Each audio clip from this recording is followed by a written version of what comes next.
सबसे बड़ी बात यह है कि अशोक जी का पूरा व्यक्तित्व एक तरह से मानवीय चेतना का वह रचनात्मक पक्ष है जिसमें कला और संस्कृति दोनों मिलकर उनके साहित्य के व्यक्तित्व को उकेरने में मदद करते हैं।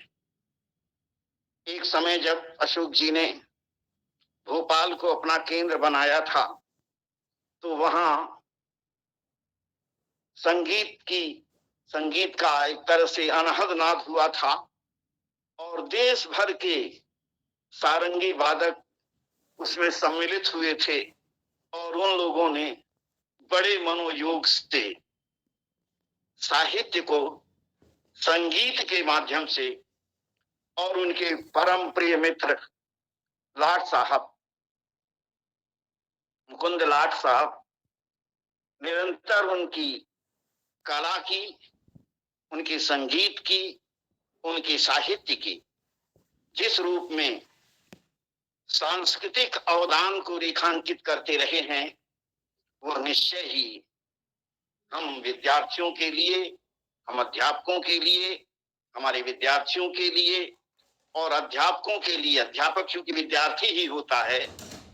पंडित जी, सर ने इलाहाबाद विश्वविद्यालय के हिंदी विभाग की दोनों व्याख्यान मालाओं में व्याख्यान दिया है। मैं वहीं आ रहा हूँ। उससे हम सब हमेशा लाभान्वित होते रहे हैं। अशोक जी का व्याख्यान हमारे गुरुदेव प्रोफेसर रामस्वरूप चतुर्वेदी जी ने हिंदी विभाग में कराया था। उनके आमंत्रण को स्वीकार करके अशोक जी ने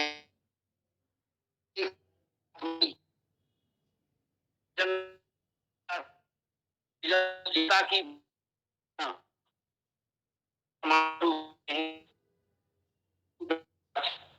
उससे हम लाभान्वित हुए, यही है कि उनका जो विस्तृत कार्य है वो चेतना का संवर्धन है, ज्ञान मूलक संस्कृति का उपादान है और वो ज्ञान मूलक संस्कृति अपनी उपादेयता में मनुष्य होने के बोध को रेखांकित कर सकती है। तो निश्चित तौर पर हम सब के लिए वो पाथेय है और अशोक जी की कविताएं निरंतर अपनी कलात्मकता में एक तरह से विशेष योगदान करती हुई हमको निरंतर शक्ति देती हैं पढ़ने के लिए, आगे बढ़ने के लिए। मूलतः अंग्रेजी के साहित्य में दीक्षित अशोक जी और कविता हिंदी में लिख रहे हैं तो जाहिर सी बात है कि अंग्रेजी की art of reading and art of writing, लेखन कला और पाठ कला दोनों का समवेत उनके जीवन का एक अविभाज्य अंग है। अशोक जी जब दस्तखत करते हैं, अपना हस्ताक्षर करते हैं, तो आप समझ लीजिए कि कितना भी कूट रचित हो वो अशोक जी का हस्ताक्षर नहीं कर सकता। एक बित्ते में तो उनका हस्ताक्षर होता है और उस हस्ताक्षर की कोई नकल नहीं कर सकता। ठीक यही स्थिति उनकी रचनात्मकता का भी है। अशोक जी का कोई विकल्प नहीं है। अशोक जी स्वयं अपने आप के विकल्प हैं। हिंदी विभाग उस विकल्प की तलाश कर रहा है जिसमें रचनाकार अपनी स्वायत्तता को कायम करते हुए व्यक्तित्व का व्यक्तित्वांतरण करता है। प्रायः ऐसे लेखक कम हैं। आज हम सब उनके सृजनात्मक परिवेश और लेखन की जो मन स्थिति है, प्रशासक होते हुए, कुलपति होते हुए कैसे वो विकसित होती है, कैसे उन्होंने सीधी में चुनाव लड़ते हुए अर्जुन सिंह की मदद की थी और अर्जुन सिंह एक तरह से उनको अपने रंग में रंग करके बिल्कुल एक तरह से आभिजात्य भाव बोध की संस्कृति में समेकित करते हैं और वह समेकन अशोक जी का आभिजात्य भाव बोध का, रचनात्मकता का, कलात्मकता का, संगीत का और जीवन दर्शन का जैसे अंग बनता है, भाषा उसी प्रकार से संस्कृत की प्रतिरोधात्मक क्षमता को अशोक जी के व्यक्तित्व में समाहित होती है। अब हम अधिक समय न लेकर के अपने प्रिय कवि, विश्वविद्यालय के पाठ्यक्रम में पढ़े जाने वाले कवि अशोक जी को आमंत्रित करते हैं। वे अपना सृजन और परिवेश जहां तक मुझे पता था वो मैंने आपके सामने उनके द्वारा सुनने के बाद ही वो छपा भी है, संग्रहालय ने छापा भी हमारे बाद। जब मैं वहां से हटा था अशोक ये सत्यप्रकाश जी ने उसका प्रकाशन भी कराया था और अशोक जी के व्याख्यान के समय ही भास्कर बनर्जी जो सूचना प्रसारण मंत्रालय में सेक्रेटरी हुआ करती थी वो आए थे और उस पूरे के पूरे व्याख्यान को उन्होंने नए सिरे से स्मरण श्रद्धांजलि पर्व प्रसंग के रूप में विस्तृत रूप से रेखांकित किया था। उसी क्रम में अशोक जी ने सरस्वती के वयोवृद्ध उस समय के जीवित रचनाकार संपादक ठाकुर प्रसाद मिश्रा जी को मैं खोज करके लाया था। अशोक जी ने कहा था कि मैं उनको देखना चाहता हूँ, उनका दर्शन करना चाहता हूँ। मैं उनके घर पर जा करके और उनको ले करके आया था। ये स्पष्ट करता है कि ओल्ड स्टील फ्रॉम ओल्ड, पुरानी चीजों से ग्रहण करो, यानी परंपरा से जुड़ने की एक रचनात्मकता आधुनिकता के रूप में कैसे पल्लवित और पुष्पित होती है। अशोक जी की कविताएं, अशोक जी की सृजनशीलता इसका प्रमाण हम सबके सामने प्रस्तुत करती हैं। मैं अधिक समय न लेकर अपने प्रिय कवि अशोक जी से आग्रह करता हूं कि वे अपना व्याख्यान प्रारंभ करने का कष्ट करें। अशोक वाजपेयी जी। तो नमस्कार। शंकर जी ने और उसके पहले महोदय ने मेरे बारे में कुछ अतिशयोक्तियां की हैं। मैं समझता हूं कि अपने अतिथि के बारे में अतिशयोक्ति करना एक रिवाज सा है। फिर भी मैं उनके लिए उन दोनों के प्रति कृतज्ञ हूँ। ये कहना तो कठिन है कि मैं कवि कैसे हुआ, लेकिन ये सही है कि मैंने 9 बरस की उम्र में, जब हमारा नया संविधान लागू हो रहा था और एक नया गणतंत्र भारत में स्थापित हो रहा था, तो उसकी अभ्यर्थना में 6वीं क्लास में तुकबंदी लिखी थी। एक तरह से कविता के क्षेत्र में वो मेरा प्रवेश था। अब किसी भी कवि या लेखक के कई तरह के परिवेश होते हैं। एक तो परिवेश होता है घर परिवार, स्कूल, शिक्षा, विश्वविद्यालय, पड़ोस का परिवेश। दूसरा परिवेश होता है व्यापक साहित्य का परिवेश, जिसमें वो प्रवेश करने का महत्वाकांक्षी है या जिसके लिए वो सचेष्ट है। जब तक मैं दृश्य में सक्रिय हुआ तब तक विश्व साहित्य का परिवेश भी हमारे ध्यान में आने लगा था और मेरे लिए एक चौथा परिवेश हुआ समवर्ती कलाओं का परिवेश। तो इस तरह से आप देखें कि 4 तरह के परिवेश हैं जिन्होंने मुझे, जैसा मैं अच्छा बुरा हूं, मुझे रचा। हमारा मध्यवर्गीय परिवार था।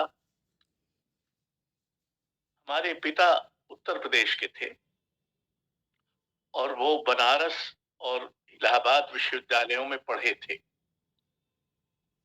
उनकी घर की बोली तो बैसवाड़ी थी, लेकिन वो मध्य प्रदेश आ गए थे, वहां सरकारी नौकरी करते थे पहले जब मेरा जन्म हुआ था, और उसके बाद फिर वो सागर विश्वविद्यालय जो नया नया स्थापित हुआ था उसमें सहायक रजिस्ट्रार के पद पर आ गए। तो हमारा परिवार पढ़ा लिखा था, लेकिन उस परिवार में मेरे रहते जब तक मैं रहा, यानी लगभग 18-19 वर्ष की उम्र तक, तब तक हम घर में खड़ी बोली ही बोलते थे। बैसवाड़ी हम में से किसी को आती नहीं थी, पिता को छोड़कर। और जो पास पड़ोस का वातावरण था वो बुंदेलखंडी का था, लेकिन हम तो देश के थे, यानी ऐसा समझा जाता था। मेरा जन्म तो मध्य प्रदेश में ही हुआ, इसलिए मैं तो देश का नहीं था, मैं सिर्फ मेरे पिता थे, मेरी माँ भी देश की नहीं थी। लेकिन मैंने बुंदेलखंडी नहीं सीखी। तो ये एक दुर्लभ संयोग है, ऐसे बहुत कम लेखक होंगे जिनकी मातृभाषा खड़ी बोली हो। ज्यादातर की मातृभाषा कोई ना कोई बोली होती है, भोजपुरी या अवधी है, जो वो मेरी नहीं हुई। लेकिन हमारा परिवार पढ़ा लिखा था, और बाद में मैं तो 2 वर्ष ही अध्यापन के काम में रहा, लेकिन मेरे 6 भाई बहन जीवन भर शिक्षक रहे। तो एक पढ़ा लिखा परिवार था, और वहाँ पढ़ने लिखने का सम्मान था, परिवेश नहीं था।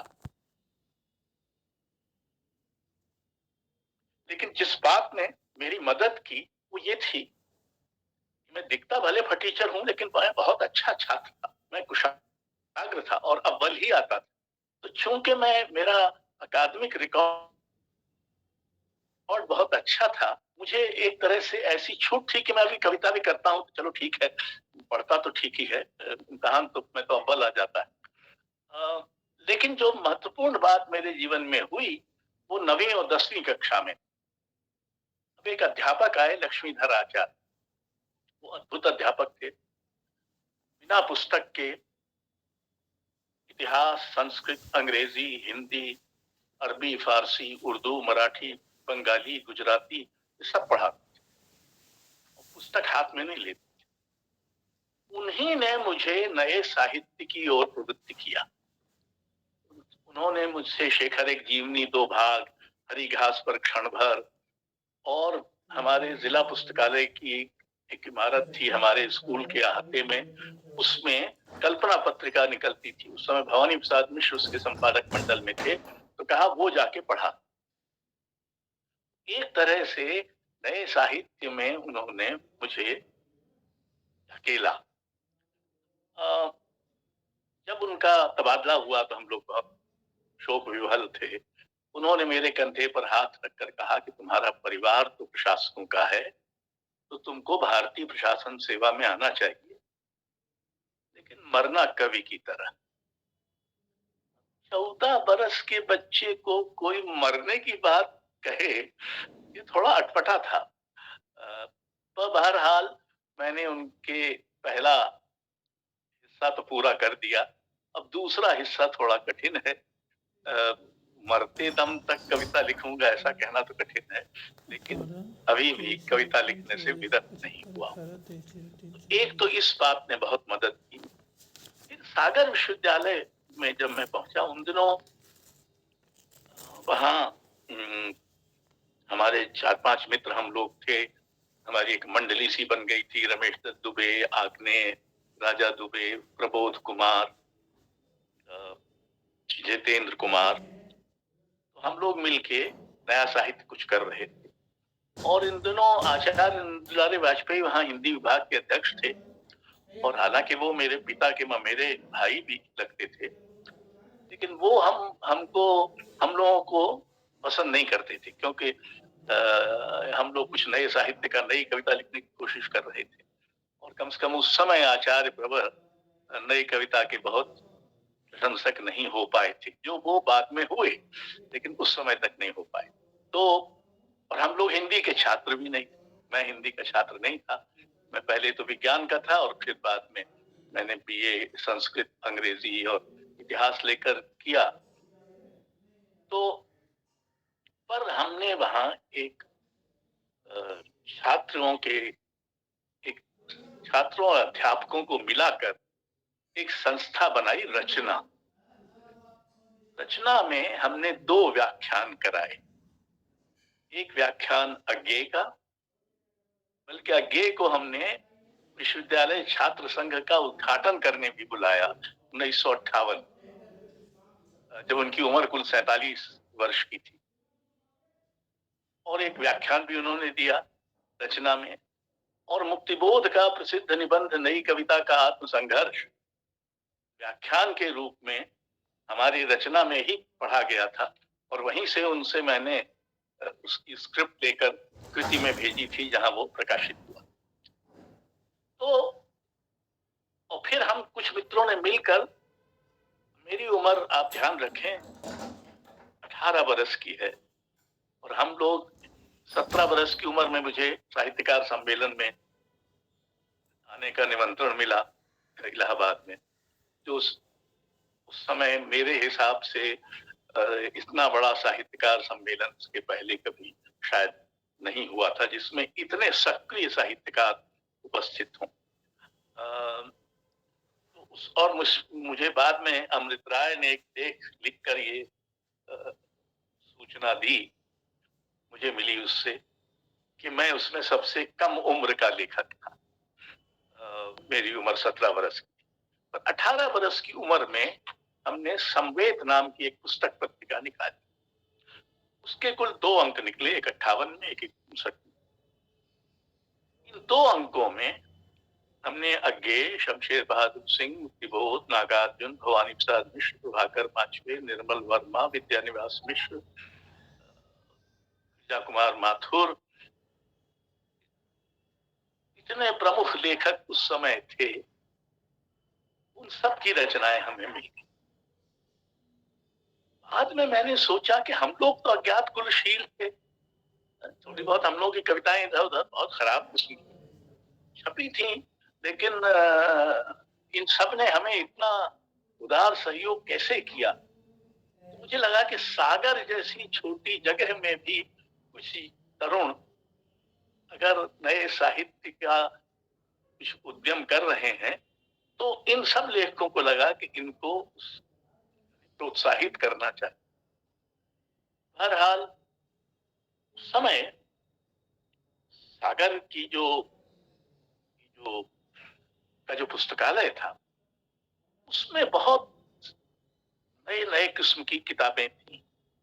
कई तो ऐसी किताबें थी जो बाद में मैंने दिल्ली विश्वविद्यालय के पुस्तकालय में नहीं पाई, तो मैं सागर जाता था, वहीं से इशू करा के देना पड़ता था। मैंने बीए पास करते करते रिल्के और नेरूदा, हिकमत, काफ्का, अल्बert काम्यू इत्यादि सब पढ़ डाले। जब मैं दिल्ली आया 1960 में, असल में मेरे पिता मुझे इलाहाबाद भेजना चाहते, क्योंकि उन्होंने इलाहाबाद से एमए किया था, और इलाहाबाद की उस समय ये कीर्ति थी कि सिविल सेवा में वहां से बहुत लोग आते थे, तो उसके लिए भी बहुत अच्छा माना जाता था। लेकिन तब तक मुझे कुछ ये आभास हो गया था कि शायद अब दिल्ली ज्यादा साहित्यिक रूप से सक्रिय होने वाला है। तो मेरा वहां दाखिला हो भी गया था एमए में इलाहाबाद में, लेकिन फिर वो रद्द किया, मैं सेंट स्टीवेंस कॉलेज में आ गया। अब सेंट स्टीवेंस कॉलेज भयानक रूप से अंग्रेजी के माहौल से ग्रस्त था, वहां कोई हिंदी बोलता ही नहीं था। तो मैं तो एक छोटे शहर से आया था, मुझे अंग्रेजी तो आती थी, लेकिन 24 घंटे अंग्रेजी बोलने का मुझे कोई न तो अभ्यास था, और मुझे बड़ी चिढ़ होती थी। तो मैंने दो रास्ते निकाले। एक रास्ता था कि उस समय श्रीकांत वर्मा जो मेरे पूर्व परिचित थे और हमारे मध्य प्रदेश के ही थे, वो अशोक सिकसरिया, महेंद्र भल्ला, कमलेश, इनकी एक मंडली थी जो कनॉट प्लेस में शाम को मैं जब मौका मिले वहां चला जाता था। दूसरी मंडली थी मॉडल टाउन में, जहां देवी शंकर अवस्थी और अजित कुमार, विश्वनाथ त्रिपाठी इत्यादि लोग रहते थे। तो मॉडल टाउन जाने का एक लोभ ये भी होता था कि रात को खाना वहां खा लेता, क्योंकि जो खाना हमारे मेस में मिलता था वैसे बहुत अच्छा होता था, लेकिन बड़ा पहले से ही जाना हुआ होता था कि बृहस्पतिवार की शाम को क्या होगा। तो हर बृहस्पतिवार की शाम को वही भोजन होता था, तो उससे अप्रत्याशित का सुख बिल्कुल नहीं मिलता था। तो इसलिए घर का खाना अगर अजीत जी के यहाँ और देवी शंकर जी के यहाँ मिल जाए तो ये लोभ भी वहां जाने का होता ही था। लेकिन तब मैंने पाया, और इसने मेरे आत्मविश्वास को थोड़ा बढ़ाया, कि मैं तो विश्व कविता के बारे में जानता हूं, लेकिन मेरे जो सहपाठी थे जिन्होंने बीए ऑनर्स किया था, यानी अंग्रेजी साहित्य में 8 परिचय करने के बाद वो एमए कर रहे थे, तो अंग्रेजी साहित्य के बारे में तो सब जानते थे, लेकिन विश्व साहित्य के बारे में उनको कोई अवबोध नहीं था। तो इसने थोड़ा मेरा जो आत्मविश्वास डगमगा गया था एक छोटे शहर वाले का, उसको। अब जब मैं छोटे शहर में था सागर में, मेरी कविताएं सारी पत्रिकाओं में छप गई। मतलब उस समय की ज्ञानोदय, कल्पना, वसुधा, सुप्रभात, आजकल, ये सब, राष्ट्रवाणी, ये सब उस समय की प्रसिद्ध पत्रिकाएं थी। इनमें से हर एक में मेरी कविताएं छप गई। ये कविताएं मेरी नजर में खराब थी। बाद में जो मेरी नजर पड़ी तो मैंने अपने पहले कविता संग्रह में इनमें से अधिकांश कविताओं को शामिल ही नहीं किया, खारिज कर दिया, ये किसी काम की नहीं। लेकिन एक युवा लेखक के रूप में इसको कोई जानता नहीं है, मैं अज्ञात कुलशील हूं, छोटे शहर का हूं। हम एक पत्रिका निकाल रहे हैं, हम साहित्यकार सम्मेलन में आमंत्रित किए जा रहे हैं, हमें सारी पत्रिकाएं सहर्ष छाप रही हैं। तो युवाओं को किसी युवा में अगर प्रतिभा का संदेह हो उस समय, तो उसको बढ़ावा देने के सारे साधन थे। जब मैं दिल्ली पहुंचा तो बहरहाल यहाँ लेखकों का बड़ा समुदाय था। अज्ञे जी को हम वहां बुला चुके थे, लेकिन उनसे परिचय थोड़ा और बढ़ा, निर्मल वर्मा। और मुझे इस बात का तब से एहसास था कि मैं छोटे शहर का हूं, तो मुझे कलाओं का रसास्वादन करने का अवसर बहुत कम मिला है। तो दिल्ली में 5 बरस रहा, 3 बरस तो एमए करने के बाद एक साल एलएलबी का छद्म कर रहा था वो, और 2 बरस मैंने पढ़ाया यहाँ के कॉलेज में। इन 5 वर्षों में दिल्ली में कोई नाटक हुआ तो वो, संगीत सभा हुई तो वो, चाहे वो शास्त्रीय हिंदुस्तानी संगीत की हो, चाहे कर्नाटक संगीत की हो, चाहे पश्चिमी संगीत की हो, शास्त्रीय नृत्य, आधुनिक कला की प्रदर्शनियां, ऐसी कोई घटना नहीं हुई 5 बरस में जिसमें मैं न गया। इसी तरह से हमारे हॉस्टल के लोगों को पता था कि ये तरह तरह की चीजों में जाना चाहता है और वहां से लौटेगा। अव्वल तो टिकट लगता था उन दिनों, इन दिनों तो दिल्ली भयानक रूप से मुफ्तखोर हो गई है, लेकिन उस जमाने में टिकट से नाटक देखना पड़ता था, टिकट से ही आप नृत्य वगैरह के कार्यक्रम देख सकते थे। और फिर लौटते वक्त तो मैस बंद हो जाएगा, तो खाने के लिए तो रद्दी बेच के, बियर की खाली बोतलें बेच के चंदा उगाते थे, ताकि अशोक जाके सप्रू हाउस में यामिनी कृष्णमूर्ति का नाच देख सके। ये उस समय का माहौल बन चुका था। बहरहाल मैंने 2 वर्ष यहाँ पढ़ाया। उसी दौरान ये भारतीय ज्ञानपीठ ने ज्ञानपीठ पुरस्कार की घोषणा स्थापना की। तो मैंने लक्ष्मीचंद जैन, जिनसे मेरा परिचय यूं था कि वो ज्ञानोदय के संपादक थे और उन्होंने मेरी कविताएं और एक बार सवक्तव्य कविता छापी जब मैं सागर में ही था, तो मैंने उन्हें एक पत्र लिखा, देखिए आप ज्ञानपीठ पुरस्कार तो किसी बड़े वरिष्ठ और लब्ध प्रतिष्ठ व्यक्ति को देंगे, पर ज्ञानपीठ को तो युवाओं के लिए भी कुछ करना चाहिए। तो आपको उसके साथ साथ 5 युवाओं के पहली पुस्तकें भी छापना चाहिए और उसकी घोषणा करिए। तो उनका पत्र आया और ये बात है 1964 की। 1964 का अंत हो चुका था, 1965 की शुरू में। ये सुझाव बहुत अच्छा है, मैं अपने ट्रस्ट के सामने रखूंगा, पर जहां तक आपका प्रश्न है, आपका कविता संग्रह तो हम जरूर छापेंगे, आप पांडुलिपि भेज दीजिए। अब मैं चकराया क्योंकि मैं तो इसके लिए तैयार नहीं था। बहरहाल मैंने 1 वर्ष से अधिक लगाया और उसमें करीब 150 कविताएं खारिज कर दी और कुल 57 कविताएं चुनकर मेरा पहला कविता संग्रह, कृपा शंकर जी ने बताया भी, शहर अब भी संभावना, 1966 में उस दिन प्रकाशित हुआ जिस दिन मेरा विवाह। और वो एक तरह से उसकी पहली 3 प्रतियां दिल्ली आई, क्योंकि उन दिनों वो बनारस में ज्ञानपीठ की छपाई होती थी किताबों की। तो 1966 में मेरा पहला कविता संग्रह इस तरह छपा। लेकिन 1964 में एक बड़ी घटना हुई जो साहित्य में भी एक बड़ी घटना बन गई। वो था मुक्तिबोध की बीमारी और उनका देहावसान।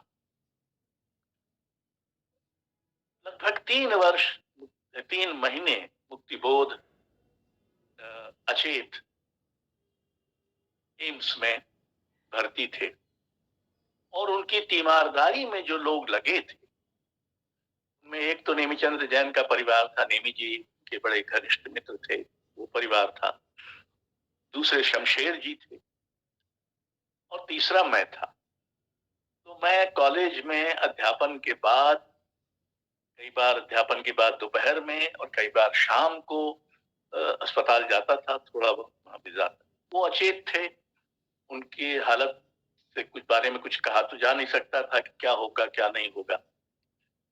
तो ये जो, और उसी समय हम एक पत्रिका निकालने की सोच रहे थे, कमलेश जी और हमने एक योजना बना रखी थी, पुनर्वसु नाम भी सोच लिया था और उसके लिए चिट्ठी लिखी थी मुक्तिबोध को।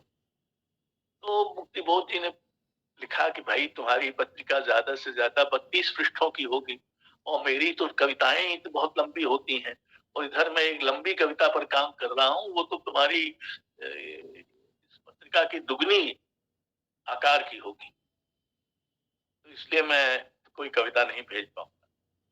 और किस्सा कोताह ये कि वही एकमात्र पत्रिका है जो मैंने सोचा था लेकिन निकल नहीं पाई।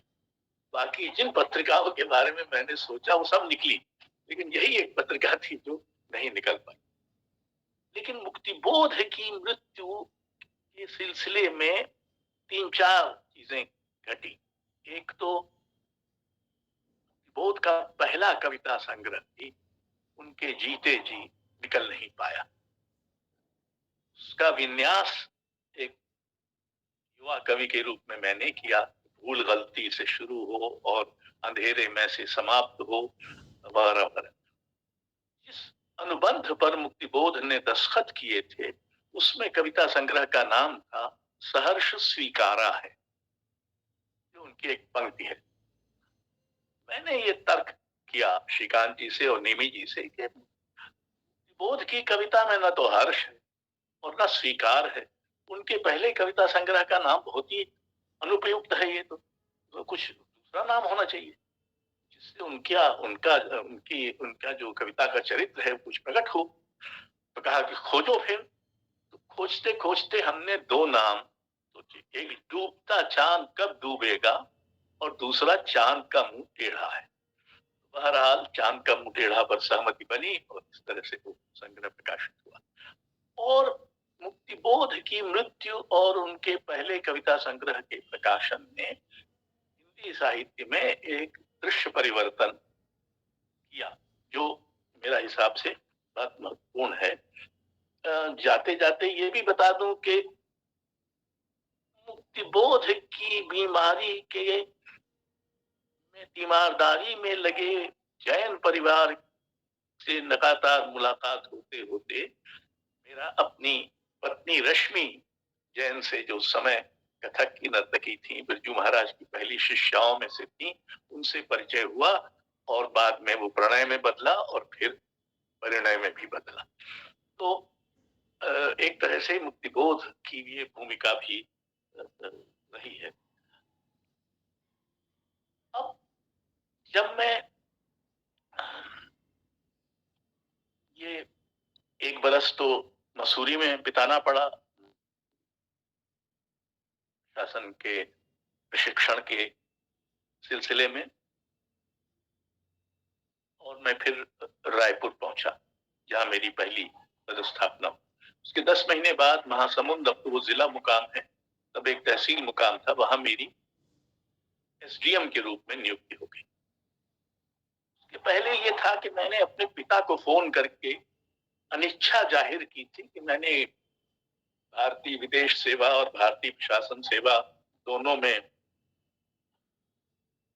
मैं पास हो गया हूं, लेकिन मैं दोनों ही नहीं करना चाहता।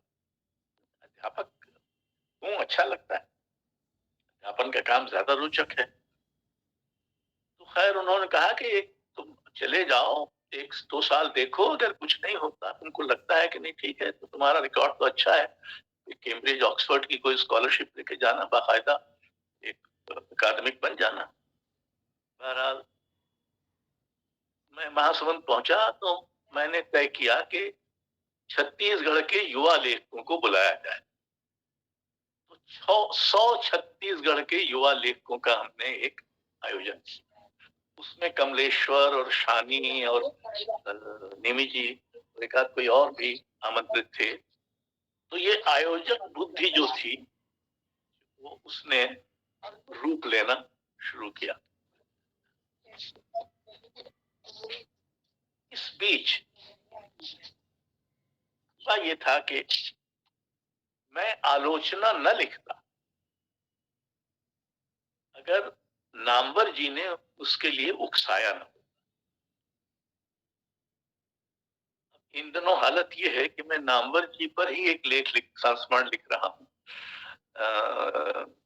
पत्रिका के लिए, और जिसमें उनकी बहुत सख्त आलोचना कर रहा हूँ, उस आलोचक की जिसने मुझे आलोचक बनने के लिए प्रेरित किया। अब ये विडंबना है, लेकिन क्या करें, है। तो मैंने कुछ निबंध छोटे मोटे लिखे थे। उन दिनों धर्मयुग में यकायक धनवीर भारती ने कहा कि आप इधर की नई कविता की पुस्तकों पर जब चाहें तब समीक्षा लिखें। तो मैंने श्रीकांत वर्मा, हरिनारायण व्यास, प्रभाकर माचवे, अज्ञे और सुमित्रा अज्ञे जी के कविता संग्रह कितनी नावों में कितनी बार, और एक पंत जी का कोई पुरुषोत्तम या ऐसा कुछ काव्य था, खंड काव्य जैसा, उस पर एक लंबी समीक्षा लिखी। बूढ़ा गिद्ध क्यों पंख फैलाए, और वो अज्ञे जी पर बड़ा कस के प्रहार था। एक युवा, मैं उनके निकट था, मैंने उन पर अंग्रेजी में शिकागो विश्वविद्यालय के लिए एक निबंध लिखा था। और हुआ ये कि जब बाद में एक पुस्तक में ये दोनों निबंध शामिल हुए तो वो बूढ़ा गिद्ध क्यों पंख फैलाए तो अधिक ध्यान आकर्षक हुआ, और किसी ने वो मेरा दूसरा निबंध अकेलेपन का वैभव पढ़ा ही नहीं। तो खैर वो अलग बात है। तो ये सब कुछ, नामवर जी उन दिनों राजकमल के सलाहकार भी थे, तो उन्होंने कहा कि आलोचना का पुस्तक तुम्हारी निकलनी चाहिए।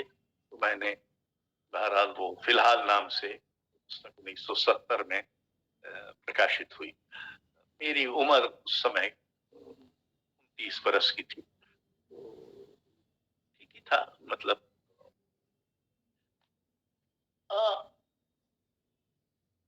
जब मैं कलेक्टर सीधी बना, बन गया 1969 के शुरू में, अप्रैल में बन गया, तब मुझे इस बात ने चिंतित करना शुरू किया कि मेरा संबंध तो अगर मैं प्रशासन में ही लिप्त रहा तो साहित्य से टूट जाएगा, एक बात। दूसरा, मेरा कविता संग्रह तो निकल गया है, लेकिन मेरे बहुत सारे समकालीन प्रतिभाशाली लोग जो हैं, समवयसी, उनका क्या होगा? तो मैंने पहचान पत्रिका योजना बनाई, और फिर उसका इलाहाबाद से संबंध है कि वो रविंद्र कालिया वहां थे और उन्होंने एक प्रेस खरीद लिया था। तो उनसे बात हुई, उन्होंने कहा कि वो लागत पर छाप देंगे। तो हमने 4 अंक पहचान के निकाले। इन 4 अंकों में, हर अंक में 5 खंड, 5 पुस्तिकाएं होती थी। 15 युवा कवियों के सबसे पहले कविता संग्रह छपे। इसमें कमलेश, विनोद कुमार शुक्ल, विष्णु खरे, चंद्रकांत देवताले, आग्नेय, सौमित्र मोहन, श्रीराम वर्मा, शिवकुटीलाल वर्मा, इत्यादि इत्यादि। मतलब 15 लोगों के सबसे पहले कविता संग्रह छपे। तब तक मुझे ये समझ में आ गया,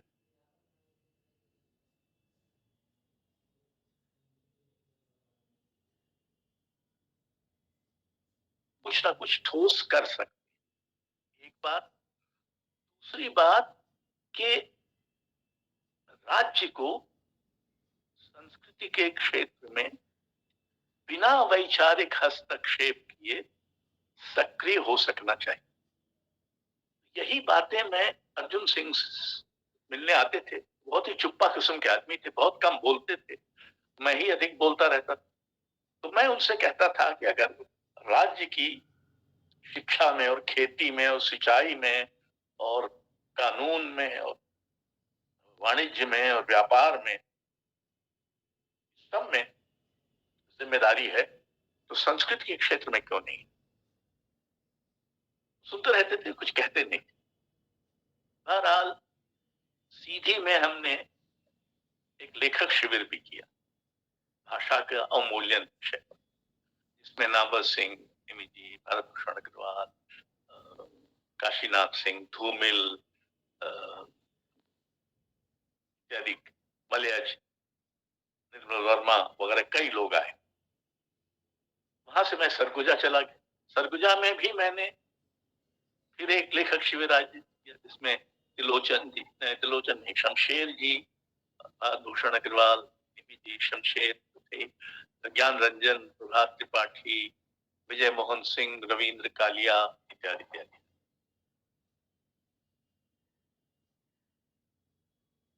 1973 में कलेक्ट्री का चक्र पूरा करके उप सचिव के रूप में मैं भोपाल आ गया, और मेरे भोपाल में ज्वाइन करने के 4-5 दिन बाद अर्जुन सिंह मध्य प्रदेश के शिक्षा मंत्री बन गए। करीब 1 आध महीने बाद उन्होंने मुझे बुलाया और कहा कि वाजपेयी साहब, आप मुझे बहुत हितोपदेश करते थे कि राज्य को संस्कृति क्षेत्र में कुछ करना चाहिए, तो आप तय करिए क्या करना चाहिए राज्य को, और आप ही करिए। तो इससे शुरुआत हुई मेरे सांस्कृतिक उत्पाद की। यानी 1973 से फिर वो अविरल चलती रही। चूंकि 5 वर्षों में मैंने अपने को दिल्ली में सांस्कृतिक और कलात्मक रूप से साक्षर कर लिया था, तो एक एक एक एक तरह का कौशल और एक तरह की दृष्टि मुझे, ऐसा भ्रम था, कम से कम मिल गई।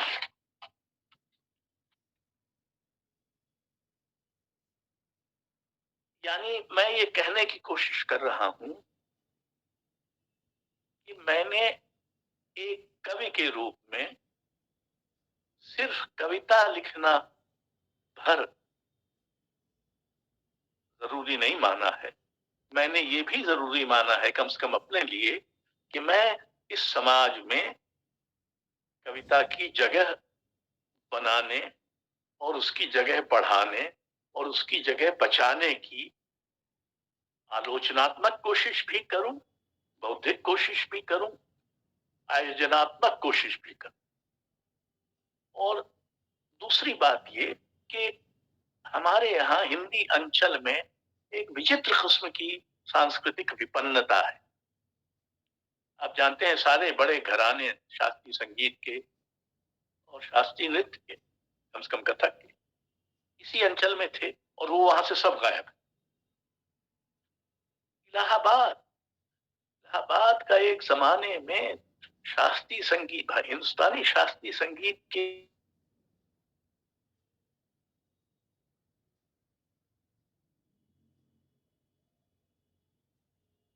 उसमें देश के सबसे बड़े संगीतकार हिंदुस्तानी संगीत के जमा होते थे। वहां कीर्तियां बनती और बिगड़ती थी। वहां नए युवा लोग स्थापित होते। 10 वर्ष के कुमार गंधर्व ने इलाहाबाद में गाया और तमाम तरह के उस्ताद लोग सामने बैठे हुए थे, उनकी हूबहू नकल करके दिखा दी। तो किसी ने कहा कि अरे ये तो कुमार गंधर्व है, इससे उनका नाम कुमार गंधर्व। इलाहाबाद की बड़ी महिमा थी उस जमाने। बहरहाल ये सब चूंकि गायब हो गया हिंदी अंचल से, तो इसका किसी हद तक पुनर्वास हो सके इसकी अथक कोशिश मैंने की और मैं पूरी तरह से विफल हुआ हूं, ये मैं जानता हूं। जिन विफलताओं का मुझे देश है उनमें से एक विफलता ये जरूर है। दूसरी बात, मैंने आलोचना में, ज्यादातर आलोचना मैंने कविता की थी। बाद में जब कभी कभार एक अधिक खुला स्तंभ बन गया और उसमें नियमित रूप से लिखने का अवसर हो गया, तो फिर राजनीति और समाज और संस्कृति और दूसरे विषयों पर भी मैंने बहुत लिखा है।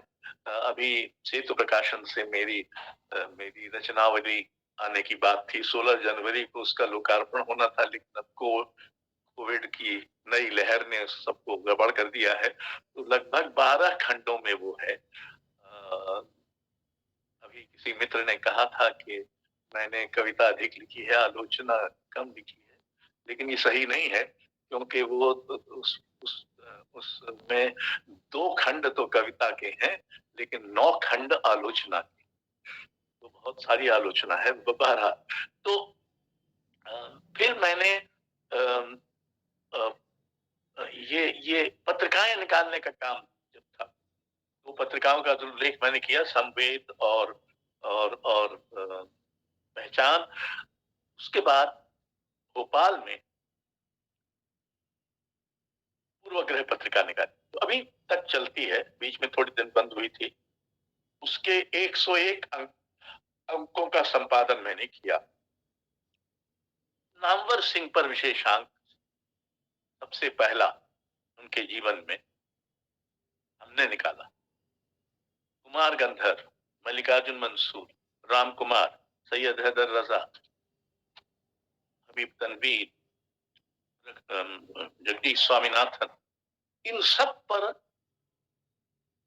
किसी हिंदी पत्रिका का सबसे पहला विशेषांक हमने निकाला। तो खैर ये अलग बात है। तो साथ साथ फिर बाद में और बहुत सारी समास और बहुवचन, पुस्तक वार्ता, अंग्रेजी में हिंदी पत्रिका इत्यादि इत्यादि बहुत सारी पत्रिकाएं इत्यादि निकाली, जो कि यानी मेरे परिवेश में, और इसका मैं अभी उल्लेख मैंने नहीं किया है कि विश्व साहित्य से कितना प्रभाव पड़ता रहा है, कितनी प्रेरणा मिलती रही है। मैंने 5 पोलिश कवियों के, पोलिश भाषा में नहीं जानता, लेकिन एक विदुषी के साथ जो बहुत अच्छी हिंदी जानती है, मिलकर उनके अनुवाद किए। अनुवाद के की पूरी एक पुस्तक ही बन गई है।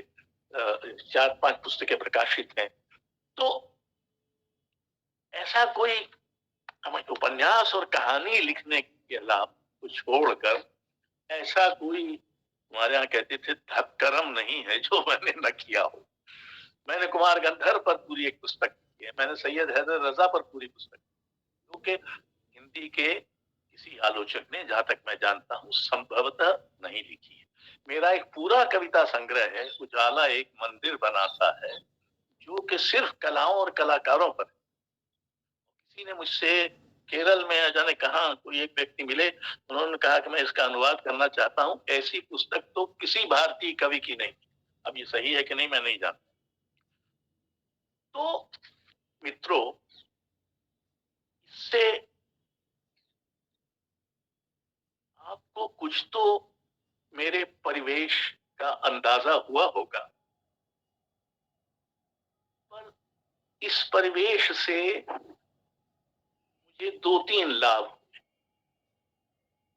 एक तो लेखक समाज में, हिंदी लेखक समाज में नहीं, हर लेखक समाज में ऐसा है, लेकिन हिंदी लेखक समाज में कुछ अधिक ही लगता है कि जो मोह मत्सर ईर्ष्या जलन, एक दूसरे की पीठ पीछे निंदा इत्यादि के जो तमाम रस हैं, उनसे मैं बच गया, क्योंकि मेरे पास इतना वक्त ही नहीं होता था कि मैं इसमें उसको जाया करूं। दूसरा, मैं कभी उस अर्थ में अपने को अकेला मैंने नहीं समझा, क्योंकि मैं दूसरी कलाओं में दिलचस्पी लेता हूं, और उन कलाओं में, शास्त्रीय संगीत में, शास्त्रीय नृत्य में, ललित कलाओं में उनके अपना, उनके कलाकारों के बीच में होता होगा टुच्चा, यही मोह मत्सर, लेकिन मुझसे तो वो नहीं। तो मेरे लिए एक अधिक खुशनुमा और एक अधिक स्वास्थ्य वर्धक माहौल वहां मिलता रहा। और तीसरी बात, वो जो मुझे लगता है कि परिवेश से ही संभवतः आपको मिलती है, कि आप टुच्चेपन से बचें। अपने टुच्चेपन से तो कम से कम बचें, दूसरों के टुच्चेपन का आप क्या कर सकते हैं, लेकिन झूठ, एक सार्वजनिक जब क्षेत्र में आप होते हैं, जैसा मैं था, और तरह तरह के इतने सारे संस्थाओं में था, तो कुछ ना कुछ तो विवाद होता ही है, कुछ ना कुछ लांछन लगते हैं, ये है वो है फलाना है, ऐसे ऐसा कहा जाता है। मैंने अपने से असहमत व्यक्ति को कभी अपना शत्रु नहीं माना। मैंने मेरे ऊपर कोई कुछ अगर हमला कर दे या उसको कुछ पसंद नहीं आया, ठीक है, इससे मुझे कभी कोई उजर नहीं हुआ। मैं कोई भजन मंडली बनाने में विश्वास मैंने कभी नहीं किया। मेरे अपने जो मित्र हैं वो मेरे बहुत कटु आलोचक भी हैं, और मैं उनका कटु आलोचक। हम एक दूसरे से असहमत होते हैं और फिर भी एक दूसरे का सम्मान करते हैं। अगर साहित्य में असहमति का सम्मान नहीं होगा, गुजरों के बीच में होगा, या शायद उनके बीच तो अधिक सम्मान होता होगा बजाय आजकल साहित्य राजनीति। और एक बात जो मुझे, जब तक मैं सरकारी सेवा में था तब तक वैसे भी राजनीति में के बारे में कुछ कहना मेरे लिए संभव नहीं था, क्योंकि वो शासनात्मक कार्रवाई का मामला बनता। लेकिन कुलपति रहते हुए भी मैंने, जब गुजरात में नरसंहार हुआ 2002 में, तो मैंने महाश्वेता देवी या पूर्वानंद के सचिदानंदन के साथ हम बड़ौदा गए, बाद में ये लोग अहमदाबाद भी गए। हमने विरोध शुरू किया कि ये जो, और जिसका विरोध मतलब 2002 से अब 2022, 20 वर्ष मैंने सांप्रदायिक, धर्मान, जातिवादी, संकीर्ण, भेदभाव फैलाने वाली, अन्याय फैलाने वाली, हत्या, बलात्कार, हिंसा की मानसिकता फैलाने वाली राजनीति का विरोध किया है, लिखकर विरोध किया है। और मैं समझता हूं कि ये मेरा एक नैतिक कर्तव्य है, कवि के नाते, एक हिंदी लेखक के नाते। स्वयं हिंदी में इस तरह के संकीर्णता या भेदभाव या जातीयता इत्यादि की कभी जगह नहीं रही, सम्मान नहीं रहा है। तो मैं हिंदी की उज्जवल परंपरा के उत्तराधिकार को स्वायत्त करके ही ऐसा करता हूँ। अपनी ओर से मैं इसको कोई अपना कोई साहसिक कर्म नहीं कर विज्ञापित करता हूँ। मुझे लगता है कि हिंदी की तेजस्वी परंपरा का पुनर्वास जरूरी है और वो लेखक ही कर सकते हैं, क्योंकि इस समय सारा हिंदी अंचल इसी सब पचड़े में पड़ा हुआ है और कम से कम साहित्य तो इस समय हिंदी अंचल में प्रतिरोध का ही हो सकता है। धन्यवाद। इतनी बकबक कर गया मैं, बहुत लंबी क्षमा कीजिए। अरे नहीं सर, अब अच्छा, तो ऐसा है कि इसके बाद आप अपनी कुछ कविताएं हम लोग को सुना। अच्छा ठीक है, मैं सुना देता हूँ।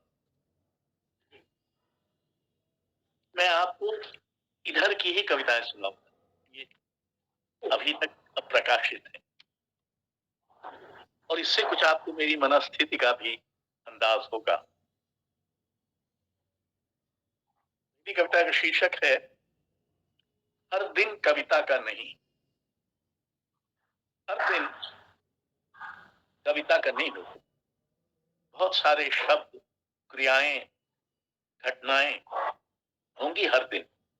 बहुत सारे दोहराव भी हस्बे मामूल। उनमें से कभी कभार कोई कविता में जाने की कोशिश करेगा। हर दिन कविता का नहीं होगा। दिन का होना, रात का बीतना, सूर्योदय और सूर्यास्त, अंधेरा, उजाला, दस्तक, पुकार, अचानक चल पड़ी ठंडी बयार, सब कुछ होंगे बारी बारी से। उन्हें कविता में होने की दरकार नहीं होगी। कविता भी उन्हें अनदेखा करेगी। हर दिन कविता का नहीं होगा।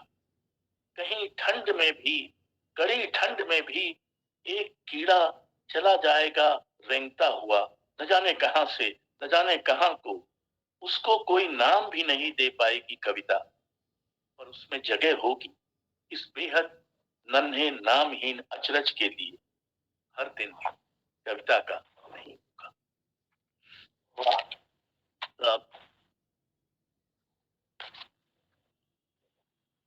उम्मीद का पता खो गया है। उम्मीद का पता अधरास्ते खो गया है। किसी कविता में लिखा था, जब खोजे मिल नहीं रही। बाहर धूप है तेज, कभी कभार बेमौसम ठंडी हवा भी दरवाजे लड़खड़ाते रहते हैं। दरवाजे खड़खड़ाते रहते हैं। खिड़कियां बंद हैं डर के मारे। उम्मीद किसी पुस्तक में धूल की तरह दुबकी नहीं है, उसका पता खो गया है। चिताओं की लपट और घास, चीत्कार और विलाप, धुआं यहां तक नहीं आते। इस बार फिर गुलमोहर में फूल नहीं आए, पर नीम का पेड़ पहले जैसा ही छतनार है। कबूतरों ने घर की दोनों खिड़कियों के नीचे की जगहों में शिशु जन्मे हैं, जिनका पौधों में पानी देते समय ख्याल रखना पड़ता है। दरवाजे पर कोई दस्तक नहीं देता। उम्मीद का पता खो गया है। पुरखों, देवताओं, मित्रों को पुकारने का मन नहीं होता। वे ही उम्मीद की वर्णमाला हैं, पर उनसे लिखी जा रही इबारत अब अपाठ्य है। उम्मीद का पता खो गया है। बहुत खूब सर।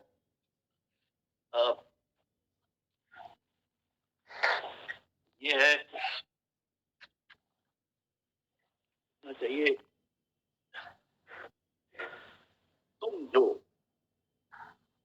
मैं पुकार रहा हूं। तुम जो सोच रहे हो कि समय खराब है, पर चुपचाप उसे सहते हुए बचाया जा सकता है। तुम जो सोच रहे हो कि समय खराब है, पर चुपचाप उसे सहते हुए बचा जा सकता है। तुम जो सोच रहे हो इतनी जल्दी क्या है, बाद में निपट लेंगे। तुम जो अपने आसपास अन्याय होता देखते हो और अपने से कहते हो कि कम से कम तुम इसमें शामिल नहीं हो। तुम जो याद करते हो गरिमा के दिन और अपने को समझाते हो कि ये पुरानी बात है, जिसे सिर्फ एक पुरानी कहानी की तरह ही दोहराया जा सकता है। तुम जो सोच रहे हो कि व्यर्थ क्यों झंझट में फंसा जाए, क्योंकि जो है उसे बदला नहीं जा सकता। तुम जो अपने को आश्वस्त कर चुके हो कि तुम्हारे अकेले से भला क्या हो सकता है। तुम तसल्ली महसूस करते हो इस संयोग से कि गंगा में बहती नामहीन संख्याहीन एक लाश तुम नहीं हो, मैं तुम्हें पुकार।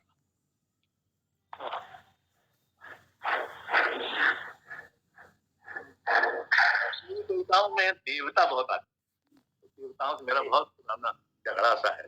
तो ये छोटी छोटी 4-5 कविताएं हैं। देवता बहुत हो गए थे, मैंने प्रार्थना से कहा जरा पास आओ ताकि देख कर तय कर सकूं कि किस देवता के पास जा सकती हो। देवता पहले से दिए हुए, प्रार्थना हम चुन सकते। तो देवता बहुत हो गए थे, उन्होंने किसी और के लिए कोई जगह खाली नहीं छोड़ी थी। हमने कुछ देवता हटाकर उनकी जगह प्रार्थनाएं रख दी। देवता भ्रम में बने रहे कि उन्हें प्रार्थनाओं ने अपदस्थ नहीं किया है। हमें डर लगता है देवहीन प्रार्थनाहीन सुनसान में जाने। हम डर को ही चंदन तिलक लगाकर वहां रख देते हैं जहां पहले देवता थे। बहुत खूब, बहुत क्या हम देवता गंवा चुके? क्या उनकी दिव्य भव्य समय के साथ अब कोई आश्चर्य कथा कहने को नहीं बची। 5 कल आधी रात एक देवता ने दरवाजा खटखटाया, मैंने सुना नहीं। सुबह बरामदे में पानी भरा था, कोई देवता इतने आंसू नहीं रो सकता। ये है फिर देवता, देवता अब कोई देवता नहीं, अब कोई देवता नहीं है कविता की सीढ़ियों के नीचे कहीं छुपा हुआ, न भटका हुआ लापता शिखरों के मंदिरों में, न किसी सुरक्षित पुरा कथा में नायक की तरह दुबका हुआ। अब हम देवहीन समय में हैं। चंद्र और दिवाकर ने ऊब कर हमें अपने हाल पर छोड़ दिया है। स्मृतियां गंवाकर हम ऐसा अतीत तलाश रहे हैं जो कभी था ही नहीं। बीतने से पहले समय अटका हुआ है घर में, हम अपना सामान संभाल रहे हैं क्योंकि भारी बोझ अब उठाया नहीं जाएगा। क्या छोड़ें क्या रखें तय करना मुश्किल हो रहा है। प्रार्थनाएं और कामनाएं छोड़ना पड़ेंगी। हवा या धूप, हवा या मौसम, धूप या चिपचिपाती गर्मी कोई मदद नहीं कर पा रहे हैं। असमंजस में है, जब कोई देवता नहीं है तब हम अलविदा कहने को टाल रहे हैं।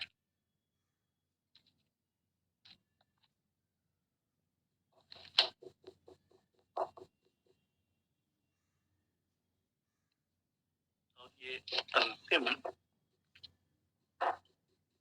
गवाही का समय, हम कटघरे में खड़े रह जाएंगे। सब लोग जा चुके होंगे, फैसला सुनाया जा चुका होगा, गवाही का समय बीत चुका होगा। हमें याद नहीं आएंगे बहुत सारे ब्यौरे उस वारदात के जो हमारी आंखों के सामने हुई। रहा कि कहीं उन्हें पता न चल जाए कि हमें पता है क्या हुआ था। हमने ये तक कोशिश की कि हम भूल जाएं। हमें शक बना रहा कि हो सकता है हमने ठीक ठीक न देखा।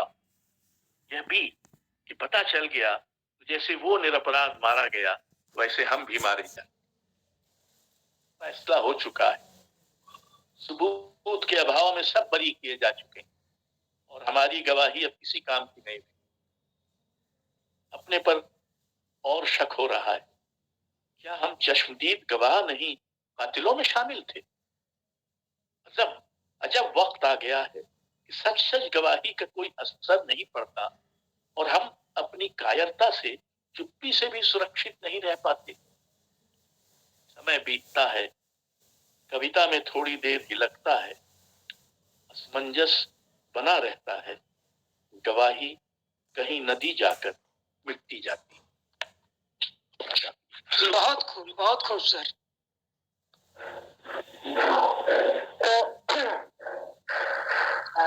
ठीक है, अब अब हम लोग इस फ्लोर को ओपन करते हैं और कुछ जिज्ञासाएं लोगों की होंगी, तो आप लोग अपने सवाल पूछें, लेकिन एक अनुरोध है आप लोगों से कि एक तो सवाल थोड़ा संक्षिप्त रखें और दूसरी बात यह है कि अपने को जब आपको सवाल पूछना है तभी अनम्यूट करें, नहीं तो अपने आप को म्यूट करके रखें, क्योंकि उससे डिस्टरबेंस हो रहा है। अब यहाँ से वैसे हम चेक तो करते रहते हैं किनका अनम्यूट है माइक, लेकिन थोड़ी मुश्किल होती है। तो आप लोग जिनको सवाल पूछना है वो अपने आप को अनम्यूट करके पूछे। हेलो, एक मिनट। हाँ सर, हेलो। तो नारायण सर कुछ पूछना चाह रहे हैं जी। हाँ सर, हाँ सर पूछिए। हाँ ठीक। सर नमस्कार। सर केवल यह जानने की जिज्ञासा है, हालांकि एक आध बार व्यक्तिगत बातचीत में आप इसका थोड़ा बहुत संकेत दे चुके हैं, लेकिन यहाँ सार्वजनिक तौर पर जानने की जिज्ञासा है कि जिस दौर में आप साहित्य में सक्रिय हुए, शुरू किए या थे साहित्य में, उस दौर में कविता में भी और कविता के बाहर उसके वैचारिक दुनिया में भी वाम प्रगतिशील मूल्यों का, मार्क्सवाद का, वामपंथ का एक बहुत ही उसका गहरा प्रभाव था। और उस समय की वामपंथ की राजनीति भी आज के वामपंथ से बेहतर थी। उस समय का वामपंथी दल भी आज के वामपंथी दलों से बेहतर था।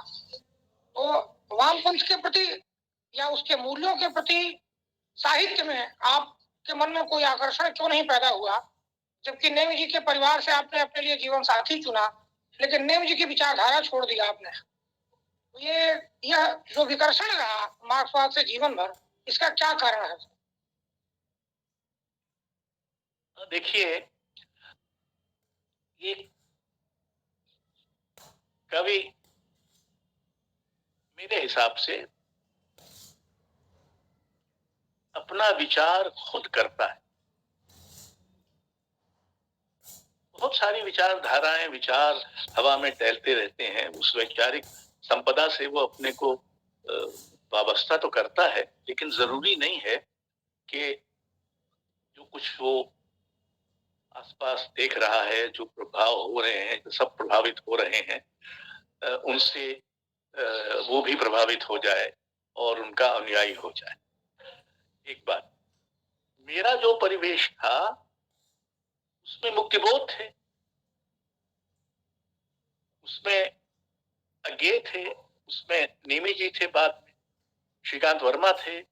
इन सब का कुछ ना कुछ वामपंथ के साथ संबंध रह चुका। तो ये नहीं है कि मुझे, और ये वामपंथ के, या कि आप वामपंथ न कहें तो जो असहमत पंथ था, जो दी हुई प्रणाली से असहमत पंथ थे, उनके बड़े तेजस्वी लोग। तो जैसे मैं हमेशा ये कहता रहा हूं, और मैंने इसको लिखकर, और मुक्तिबोध की मृत्यु के बाद बहुत उसी वर्ष मैंने अपना पहला लेख उन पर लिखा था, जिसमें मैंने ये कहा था कि मुक्तिबोध को मार्क्सवादी कहना पर्याप्त नहीं है। मुक्तिबोध की कविता का थोड़ा किंचित पाठ होगा। एक तो ये सब थे, लेकिन मैंने जो मार्क्सवाद के कुछ बुनियादी मूल्य थे, यानी स्वतंत्रता, शोषणहीनता, स्वतंत्रता, समता और न्याय, इन मूल्यों से मैंने कभी विरक्ति नहीं। मैं अपने जीवन के सारे काम को चाहता हूं कि इन्हीं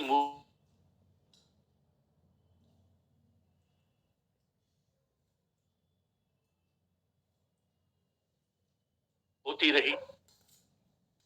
मार्क्सवाद की दिक्कत क्या है? जो कि मसलन दिक्कत यह है कि मार्क्सवाद सत्ता चाहता है। वो एक सत्ताकामी विचारधारा। तभी दुनिया बदलेगी, तभी दुनिया में सब उलटफेर होगा। जब उसको सत्ता मिली तो उसने जो किया उसके बारे में अब सब जानते हैं। तब तक, जब तक मैं दृश्य पर सक्रिय हुआ था, ये जानकारी निकलना शुरू हो गई थी। तो एक बात। दूसरी बात, अगर आप सिर्फ ध्रुवों के रूप में सोचेंगे तो वैचारिक परिदृश्य को सरलीकृत करें। वामपंथ अगर एक ध्रुव है और दक्षिण पंथ अगर दूसरा ध्रुव है तो इनके बीच में बहुत बड़ा स्पेस है। मैंने कभी किसी दक्षिण पंथी विचार के साथ अपने को नहीं जोड़ा। एक बात, हमको स्वायत्ततावादी घोषित किया और इसलिए कलावादी कहा गया, जबकि हम क्या कह रहे थे? हम ये कह रहे थे कि साहित्य की अपनी वैचारिक सत्ता है और साहित्य कहीं बाहर से लाए गए विचार का उपनिवेश नहीं है। हमको साहित्य की वैचारिक सत्ता मानने में इतनी उलझन या इतना संकोच क्यों है?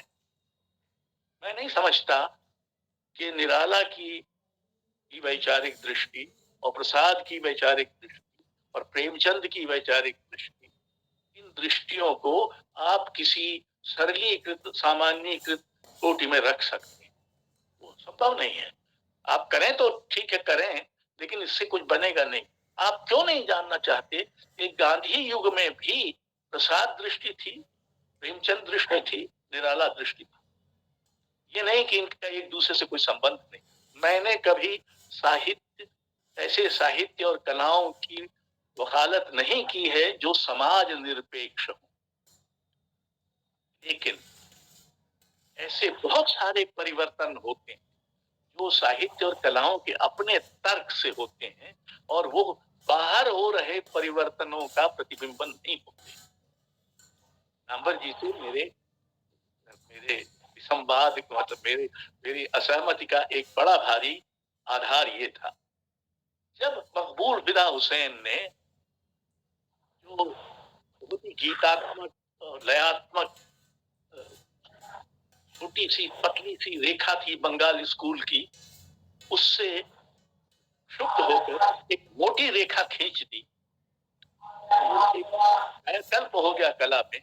या कि जब अमीर खान ने जो क्षिप्र गति से ख्याल जा रहा था उसको रोक कर उसको विलंबित और अति विलंबित कर, तो ये कलाओं के अपने तर्क से हुआ, ये किसी सामाजिक परिवर्तन के कारण उसके प्रभाव में नहीं हुआ। हम क्यों नहीं मान सकते कि बहुत सारे परिवर्तन साहित्य में अपने से होते हैं, अपने होते हैं। कई बार उन परिवर्तनों का कोई साम्य या सामंजस्य बाहर के किसी परिवर्तन से हो भी सकता है, लेकिन कई बार नहीं भी होता।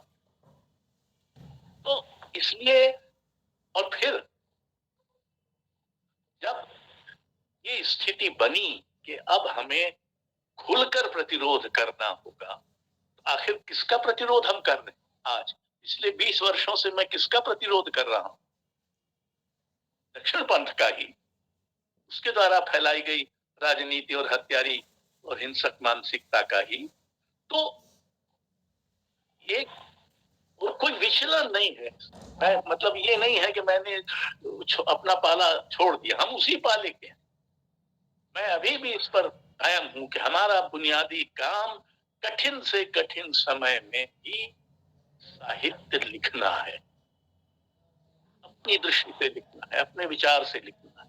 उस विचार का कि अनुयायी कोई है कि नहीं है, उस विचार से सहमत कोई है कि नहीं है, इससे कोई फर्क नहीं पड़ता। दुनिया में सारे परिवर्तनकारी लोग मार्क्स से लेकर गांधी तक अकेले रहे, कोई भजन मंडली नहीं।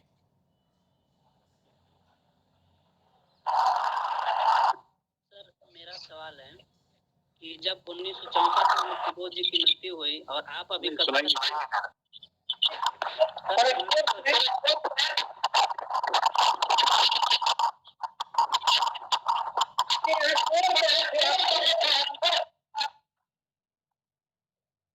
कोई दूसरे में सर मुक्ति बोध जी की मृत्यु हुई और आप अभी कविता लिखने के प्रारंभिक दौर में थे, तो सर उनका जाना आपके कवि हृदय पर कितना प्रभावित किया? अगर मुक्तिबोध 10 साल और जिए होते तो सर आपके कवि हृदय पर क्या प्रभाव पड़ा होता?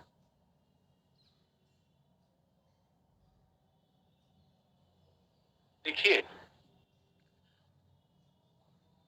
मैं मुक्तिबोध से इस अर्थ में तो प्रभावित हुआ हूं कि कविता की वैचारिक सत्ता को समझूं, उसकी वैचारिक अनुगूंजों को सुन पाऊं।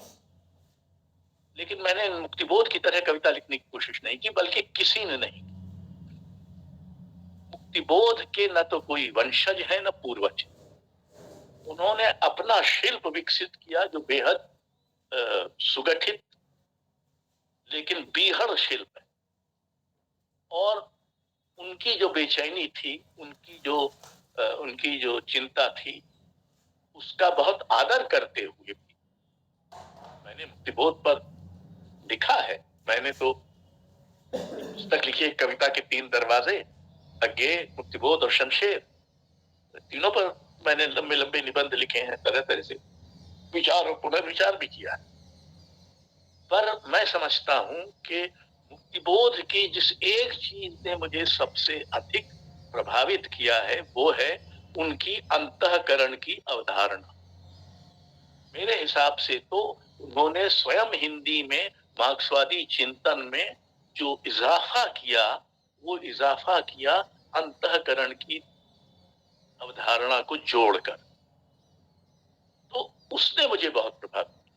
अब मुक्तिबोध अगर जीवित रहते तो क्या होता?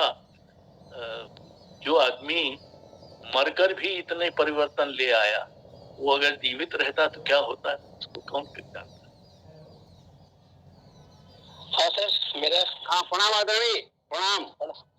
मैं गुरशेखर बोल रहा हूँ। मैं आपकी कविता की कुछ पंक्तियों के साथ मैं आपको यहाँ देख रहा हूँ। वो हो सकता है किसी बच्चे की गेंद बजाय अनंत में खोने के हमारे कमरे में अंदर आ गिरे और उसे लौटाई जा सके।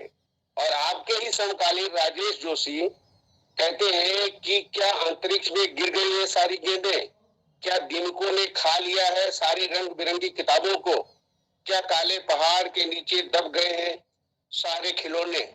वो इतने निराश है आपके समकालीन और आप में इतनी आशा भरी है, इसका कारण क्या हो सकता है? देखिए, अव्वल तो मुझे नहीं लगता कि राजेश जोशी इतने निराश हैं जितने कविता में लग रहे होंगे। मैंने देखा नहीं है, लेकिन मैं उनकी निराशा के कारण तो नहीं जानता। लेकिन हमारा समय ऐसा है जो हम में से बहुतों को कई बार निराश करता है। हमने ऐसे समय की कल्पना नहीं की थी। हमने कोई स्वप्न, मतलब एक स्वर्ण स्वप्न नहीं देखा था। हमने फिर भी एक अधिक मानवीय, अधिक करुणा संपन्न, अधिक न्याय संगत, अधिक समता मूलक समय की कल्पना की थी। और वो इस तरह तहस नहस है और हर रोज उस पर कोई एक नया हमला होता है, तो निराश होने की तो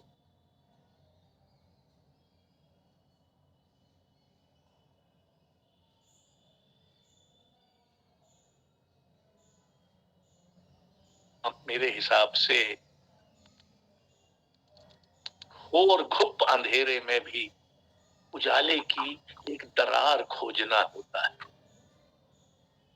मैं समझता हूं कि हम में से कई कवि इस समय इस घुप अंधेरे में उजाले की एक दरार खोज में लगे कवि हैं। कुछ को शायद वो दरार दिखाई देती है, कुछ को नहीं दिखाई देती। तो बच्चों के लिए वो गेंद लौट सकेगी जिसकी उम्मीद में हैं आप? सब कुछ लौट सकता है, कैसे? नहीं है जो लौट के ना आए। गेंद भी और तरह तरह के खिलौने और तरह तरह की आमोद प्रमोद, लेकिन इस समय हमारे सक्रिय और सजग हुए बिना ये संभव। बिल्कुल सही। बहुत बहुत आभार आदरणीय, बहुत बहुत सही बात कही। सजग होने की और जागरूक होने की जागृत होने की जरूरत है, जो आप कर रहे हैं। बहुत बहुत आभार आपका। प्रणाम आदरणीय जी। धन्यवाद। प्रणाम। लक्ष्मण, मैं सर ये जानना चाहता हूँ और जिज्ञासा है कि अक्सर ये होता है कि जब कोई अधिकारी होता है, आप बड़े पदों पर रहें और महत्वपूर्ण पदों पर रहें, सरकारी सेवा से लेकर के और एक विश्वविद्यालय के उच्च पद तक, तो इन पदों पर रहने की वजह से आपके लेखन कर्म को कितना नुकसान हुआ? रचनात्मक रूप से आपने क्या कभी कोई कमी महसूस की कि अगर आप इन पदों पर नहीं होते तो जो आपके ऊपर आलोचना लिखी गई या जो बातचीत होती है आपके रचना कर्म को लेकर के, उसको आप किस तरह से देखते हैं?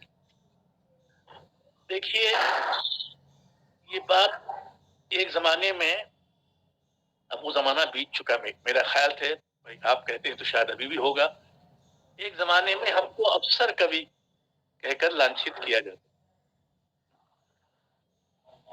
तो उसका एक जवाब तो एक आलोचक ने दिया था कि भाई अगर कुछ अफसर कवि हैं तो बहुत सारे बाबू कवि भी हैं। ये क्या बात हुई? ये सही है कि प्रशासन में इतना काम होता था और मैंने अपना काम खुद बढ़ाया।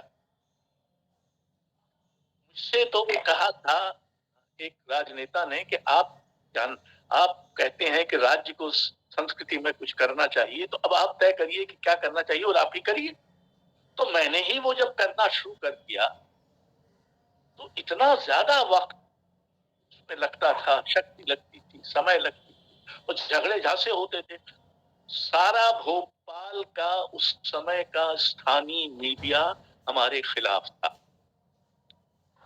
हर दिन अखबार में कुछ कुछ निकलता। मुख्यमंत्री हुए, वो 10 दिन के लिए विदेश गए, लौट कर आए, उन्होंने मुझे फोन किया, कहा वाजपेयी साहब आजकल संस्कृति विभाग कुछ कर नहीं रहा क्या? नहीं, अभी मैंने उनको बताना शुरू किया। तो उन्होंने कहा नहीं, मैं तो इसलिए कह रहा था कि मैंने ये 10 कतरनें देखी 10 दिनों के अखबारों की, इसमें कहीं संस्कृति विभाग की निंदा भी नहीं है, आपकी भी निंदा नहीं है, तो मैंने सोचा आपने कुछ अपना काम करना बंद कर दिया क्या? मेरा पहला कविता संग्रह 1966 में निकला, दूसरा कविता संग्रह 18 बरस बाद 1984। उस दौरान अगर मुझे मतलब वक्त मिलता तो मैं बेहतर कुछ कर पाता, ये सही है। लेकिन अब तो मैंने 18 कविता संग्रह मेरे प्रकाशित। मैंने जितनी कविताएं लिखी हैं मेरी पीढ़ी के किसी ने नहीं लिखी। तुमने खराब कविताएं इतनी लिखी हैं जितनी तुम्हारे किसी दोस्त ने नहीं। तो मतलब कितना आप कर सकते हैं इस पर निर्भर है कि आप करना क्या चाहते हैं। और ये तो बहुत ही तुच्छी बात है कि आप अफसर हैं, कि आप कुछ हैं, कि आप फला हैं, कि आप ठिका हैं, इससे क्या फर्क पड़ता है? अगर कविता ठीक नहीं है या कि आलोचना में कोई कमी है तो उसको आप कहिए। इसको लांछन बना के अगर आप कहेंगे तो इससे मुझ पर भी तो उसका कोई प्रभाव नहीं पड़ेगा। मैं भी कहूँगा ये तो क्या लांछन दे रहा, गाली दे रहा। आलोचना गाली नहीं, आलोचना निंदा भी, आलोचना आस्वाद से। पहले आपने कुछ समझा, फिर अब ऐसे लोग तो, ऐसे टुच्चों की कोई कमी नहीं है साहित्य समाज में जो दूसरों को लांछित करने में ही अपना जीवन बिता देते हैं, तो खुद किसी मशरफ के निकलते नहीं। तो अब है वैसे लोग, क्या फर्क?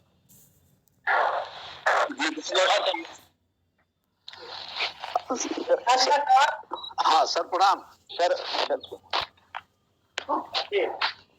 सर एक बात आपकी बहुत अच्छी लगी सर, और हम सब लोग लगभग मैं देख रहा हूँ जिन लोगों को, हम सब लोग अध्यापकी से ही जुड़े हुए हैं सर। ये जो बात आपने कही सर कि जो असहमत है वो दुश्मन नहीं है, इस सूत्र वाक्य को हम सारे अध्यापकों को भी समझना चाहिए और अपनाना चाहिए सर। हम जो शिक्षा दे रहे हैं अपने बच्चों को या जिन साथियों को हम लोग शिक्षित कर रहे हैं, अगर उनको हम ये कहें कि मेरे नजरिए से ही दुनिया को देखो, चीजों को देखो, तो मुझे लगता है कि इस शिक्षा देने की जो प्रक्रिया है उसी प्रश्न चिन्ह लगाते हैं। सही सही है। जी सर। देखिए, असहमति से ही एक तरह से साहित्य का जनतंत्र चलता है। जी जैसे जनतंत्र भी चलना चाहिए। आज तो बाहर का जनतंत्र इतना बाधित और खंडित है, कम से कम साहित्य में तो वो जनतंत्र बचना चाहिए। बिल्कुल सर। इसका बुनियादी मूल्य है अनेक दृष्टियों का होना और अनेक दृष्टियों के बीच संवाद, द्वंद्व, संघर्ष होना और किसी भी दृष्टि की तानाशाही का निषेध, ये लोकतंत्र। बिल्कुल। तो अब जब राजनीति जो है वो इस कदर लोकतंत्र विरोधी हो रही है, तब कम से कम साहित्य तो लोकतांत्रिक हो। मेरा आग्रह तो यही है। लेकिन आदरणीय, राजनीति की नैतिकता और चरित्र लोकतंत्र के जिन तारों में बहती है वो तो चोर काट ले गए। हाँ, जो राजनीति की नैतिकता है, उसका चरित्र है, उसको तो चोर काट ले गए। इनसे क्या उम्मीद करेंगे हम? ठीक है, कुछ सवाल प्रतीक्षित हैं, हम और ले लेते हैं। सर प्रथम बार का प्रणाम। सर मेरा एक प्रश्न था आपके एक कथन को लेकर कि सर यहाँ कहाँ तक न्याय उचित है। आपका कथन है, मैं उसी को दोहराऊंगा, हिंदी पट्टी में बहुत ज्यादा अस्पृश्यता है, राजनीति है, साहित्य में तो कम से कम इससे बचे। और फिर आप कहते हैं साहित्य में तो कम से कम इससे बचे, कुजों की तरह और आगे कहते हैं कम से कम कुजड़ों की तरह बकबक यहाँ ना करें। तो सर यहाँ सर एक शब्द आपने ले लिया कुजड़ों की तरह, तो सर ये कहाँ तक न्याय उचित है? क्या न्याय उचित है?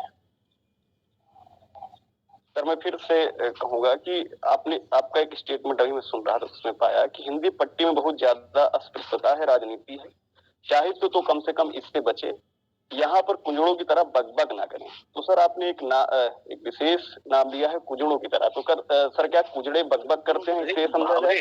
देखिए वो तो मुहावरा है, यानी वो कोई मेरी दृष्टि नहीं है। एक बात, दूसरी बात ये है कि बात क्या कही जा रही, बात ये कही जा रही है कि बेहद छोटी चीजों पर झगड़ा साहित्य में तो नहीं होना चाहिए। साहित्य में क्यों झगड़ा? आखिर आप अपने को इतना उदात्त मूल्य और इतने सबके संरक्षक या संवाहक मानते हैं, उसमें फिर टुच्चेपन पे टुच्चे होकर झगड़ा करते हैं। तो ये मेरा मतलब नहीं है कि दूसरे वर्ग के कुछ लोग क्या करते हैं। साहित्य में छोटी बातों पर, ऊंची बातों पर, सुनी सुनाई बातों पर झगड़ा करना, नफरत करना, ये सब असहमत आप होइए, पसंद नहीं है उसको, आपको अपनी नापसंदगी जाहिर करने का पूरा अधिकार है। तो आजकल तो सब अधिकार है, अधिकार है, और क्या है, जो चाहे। लेकिन आदरणीय, आप जैसे व्यक्तित्व को कुजड़े इस सब से बचना चाहिए था। इनकी बात सही है, जैसे चोरी चमारी मुहावरा है, चोरी चमारी करना छोड़ दो, तो इससे आप जैसे व्यक्तित्व को तो बचना होगा। आप जैसे, आपका निर्विवाद व्यक्तित्व है आदरणीय, ये जो कह रहे हैं ये बात सही कह रहे हैं। मैं आपको एक बात बताऊं, मैंने 20वीं शताब्दी के अंत पर एक लंबी कविता लिखी, इसमें 5-6 चरित्र हैं, उनमें से एक चरित्र कुंजड़े का है।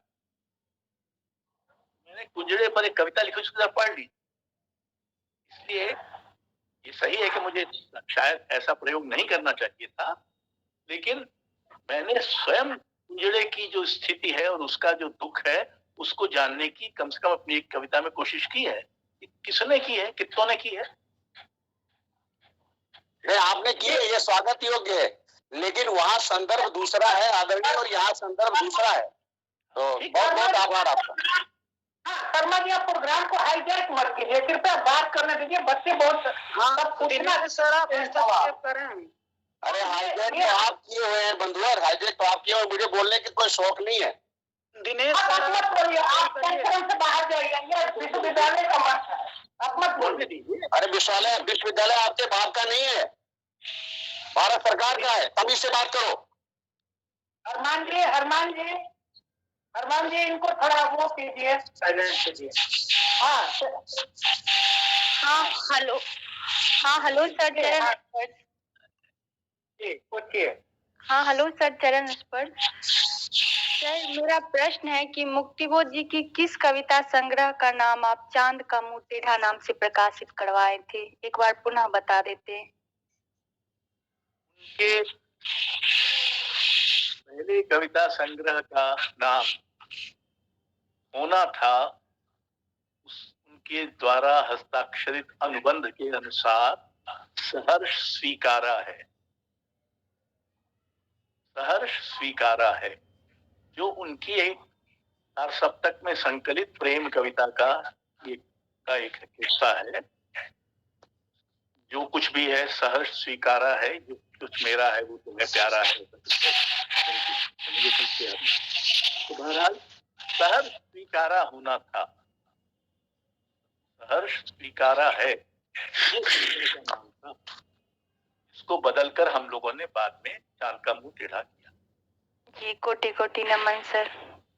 सर प्रणाम। नमस्कार सर प्रणाम। सर मेरी एक जिज्ञासा है कि समय इतना कठिन होने के बावजूद भी, इतना अंधेरा होने के बावजूद भी, क्या कारण है कि हमारी कविता कोई बड़ा आंदोलन धर्मी काम नहीं कर पा रही है, या कोई बड़ा आंदोलन इस अंधेरे के खिलाफ, जो अंधेरा इस हर तरफ मौजूद है, इसके खिलाफ कोई बड़ा आंदोलनकारी काम क्यों नहीं कर पा रही है, या कोई बड़ा आंदोलन क्यों नहीं खड़ा हो पा रहा है साहित्य के माध्यम से कम।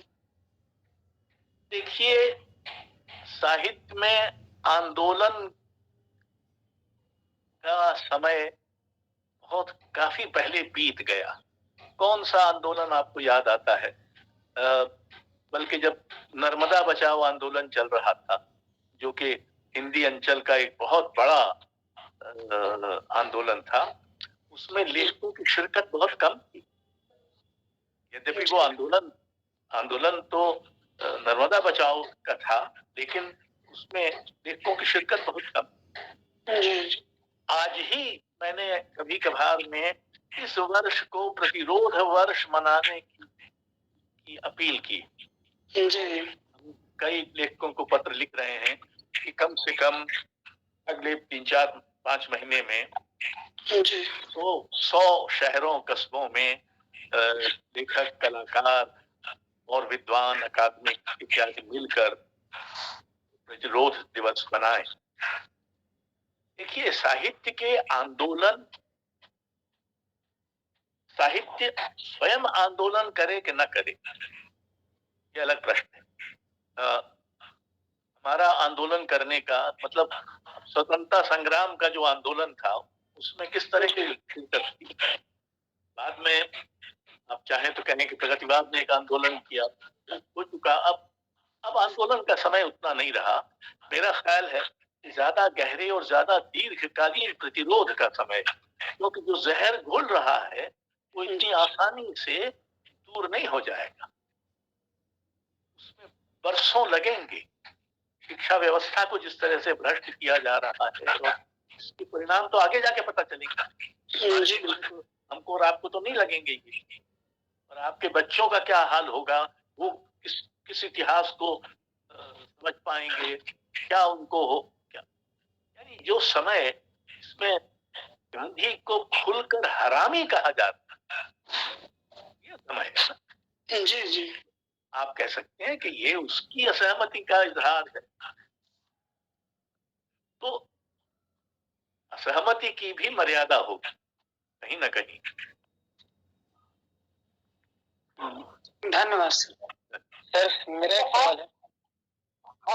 एक सवाल थोड़ा आप लोग संक्षेप में करें। दूसरी चीज ये है कि एक एक बार पूछने के बाद कृपया दोबारा हस्तक्षेप न करें, क्योंकि हमें मुश्किल हो जाती है, हमारी मजबूरी को आप समझिए, और थोड़ा संक्षेप में आप लोग अपने सवाल पूछिए, क्योंकि समय काफी हो गया है। जी हेलो जी जी हेलो, हाँ बताइए। हाँ वाजपेयी जी नमस्कार। नमस्कार। हाँ नमस्कार, मेरा सवाल एक है जी। शरण कुमार लिम्बाले सनातन लिखते हैं तब उन्हें सरस्वती मिलता है जी। और असगर वजाहत जो है महाबली लिखते हैं तब उनको व्यास सम्मान मिलता है। क्योंकि आप सम्मानों का विरोध करते रहे, तो इस बारे में कुछ बोलेंगे आप? देखिए, हमारा ऐसा समय है जिसमें हर तरह का सम्मान अब अवमूल्यित है, दो चार को छोड़कर। इसलिए उन पर आप एक सामान्य टिप्पणी तो ये कर सकते हैं कि अब सम्मान उतने सम्मानजनक नहीं रहे। हाँ करिए लेकिन जी, वो हैं, और चूंकि वो हैं इसलिए कुछ उनका चक्र चलता रहता है, उसमें लोग आते जाते रहते हैं। तो और ये स्थिति हिंदी में कुछ ज्यादा ही विचित्र हो गई है, लेकिन दूसरी भाषाओं में भी ऐसा हो रहा है कि सम्मान, जो हर सम्मान विवादास्पद होता ही है, और उसका ऐसा होना कोई बुरी बात नहीं।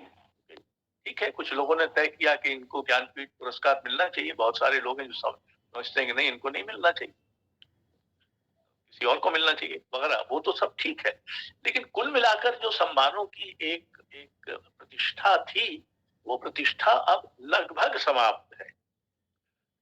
बल्कि मैं तो ये कई बार कह चुका हूं कि किसी को सम्मान या पुरस्कार मिल जाए तो उसके प्रशंसक बढ़ते हैं कि नहीं, उसके शत्रु बहुत बढ़ जाते हैं।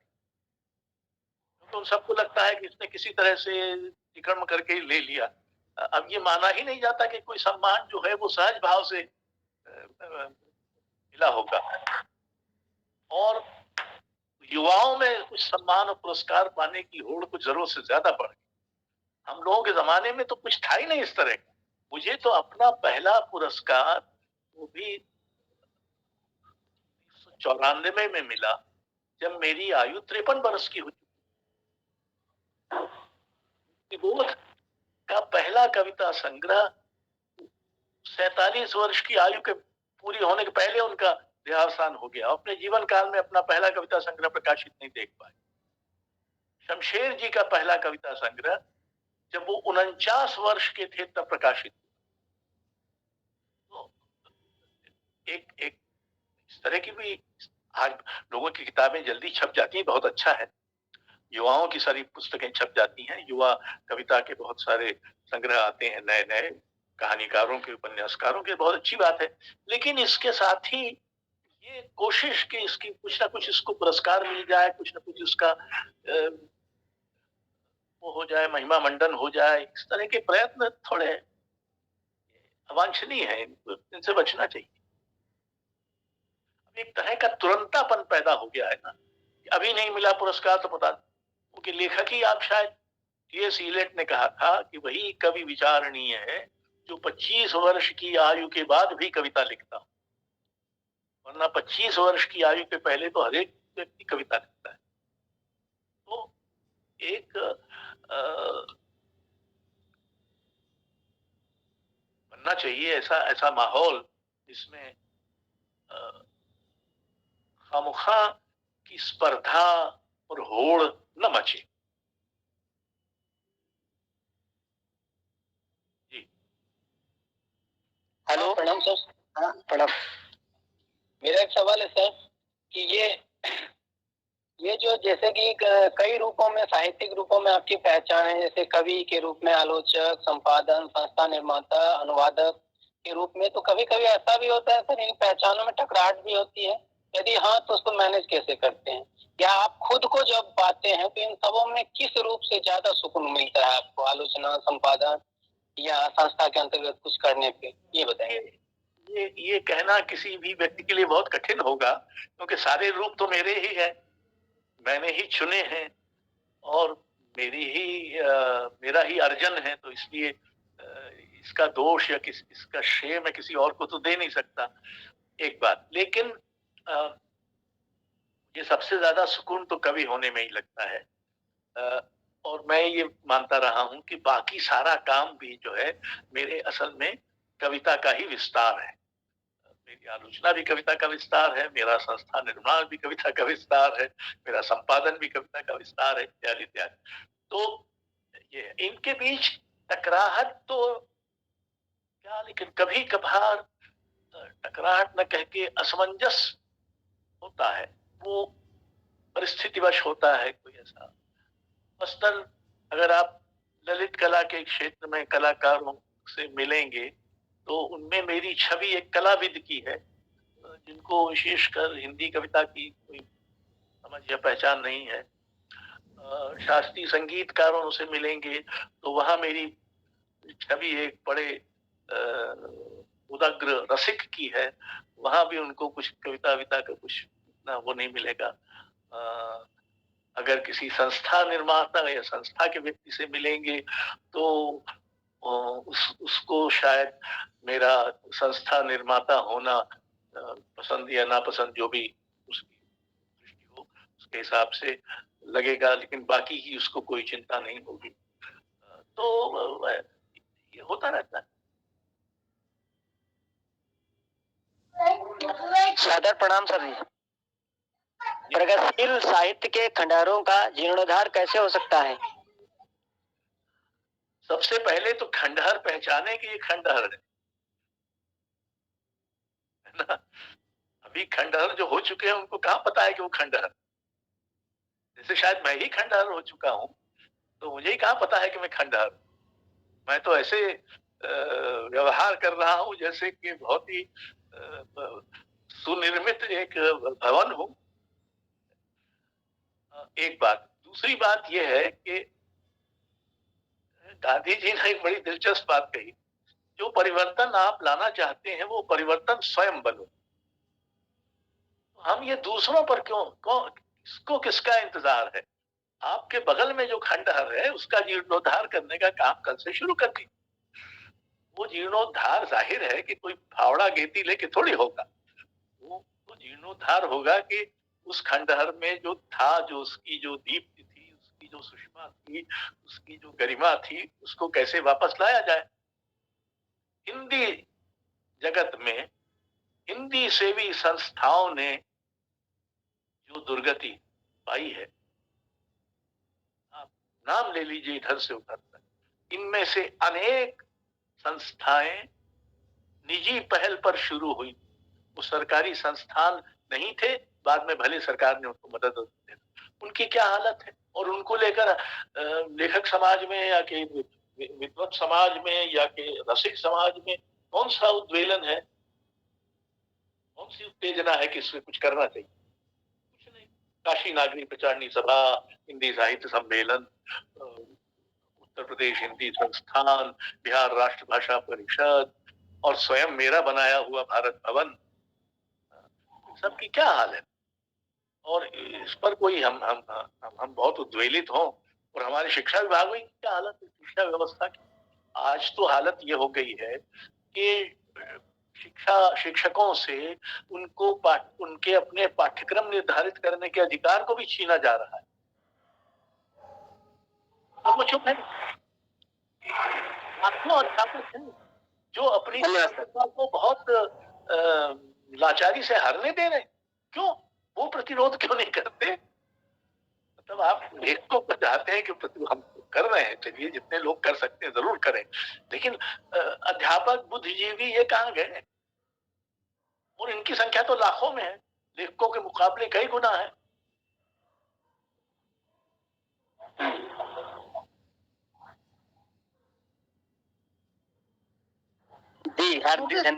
नोटिस जारी हो जाएगी सर। अध्यापक विरोध करना शुरू करेगा तो नोटिस जारी हो जाएगी। नोटिस जारी होंगे तो सही है। सही बात है, केवल लेखकों से उम्मीद। तो नोटिस तो जारी हो गई। Hello sir.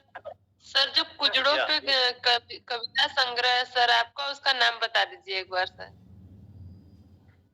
वो कविता संग्रह है समय के पास समय। धन्यवाद सर। राजकमल से निकला है। उसमें कुंजड़ा, लोहार, बढ़ई, कबाड़ी,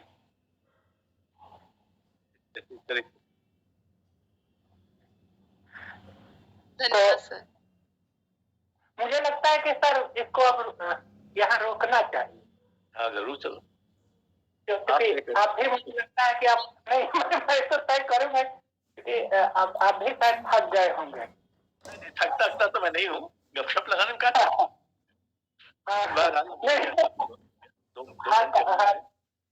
2 घंटे होने जा रहे हैं।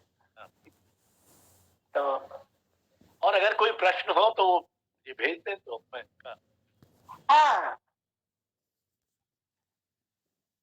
अच्छा यहाँ लिख के नहीं, तो जो लोग जुड़े हैं अगर संक्षेप में 1-2 सवाल करना चाहते हो तो कर ले। सर मेरा एक जी। हाँ जी बोलिए। बोलिए। आपकी आवाज कट रही है, आपकी आवाज नहीं है जी। आप बोलिए, आप बोलिए।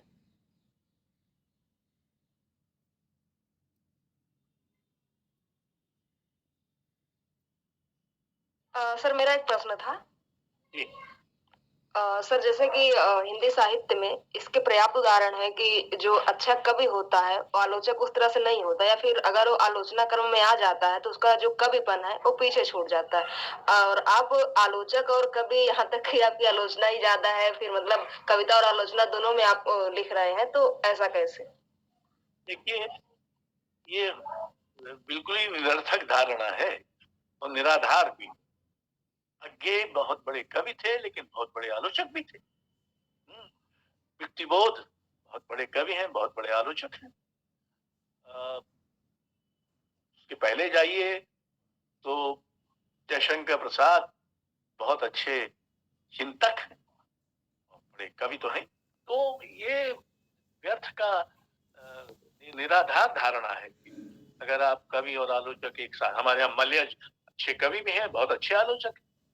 विजय देवनारायण शाही बहुत अच्छे कवि हैं। कुंवर नारायण अच्छे कवि हैं, अच्छे आलोचक हैं। तो ये कहाँ से धारणा बनी है, मुझे समझ में नहीं आता। धारणा को निकाल बाहर कीजिए, सही नहीं है। सर मेरा एक प्रश्न है सर। मेरे अच्छे कवि और अच्छे आलोचक होने की बात तो नहीं होती।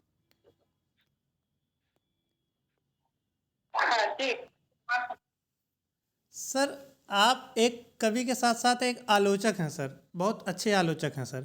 आप अपने आप को किस रूप में ज़्यादा सहज पाते हैं सर, एक कवि के रूप में या एक आलोचक के रूप में? दोनों रूपों में। लेखक तो बहुरूपी होते हैं, कुछ तो बहुरूपिया भी होते हैं। जी सर। और उसमें कोई बुराई नहीं। धन्यवाद सर। मुझे लगता है कि आप इसको विराम देना चाहिए, क्योंकि दीजिए समय तो और सर ये देखिए, ये अच्छी बात है कि अभी भी 50 से ऊपर लोग जुड़े हुए हैं 2 घंटे के बाद। तो उस समय तो जब आप बोल रहे थे तो 80 लोग थे। और जी सवाल जवाब में तो अब ये हमारा कार्यक्रम समापन की ओर बढ़ रहा है। मैं कृपा शंकर पांडे जी को आमंत्रित करता हूं कि वो आए और वाजपेयी जी का धन्यवाद।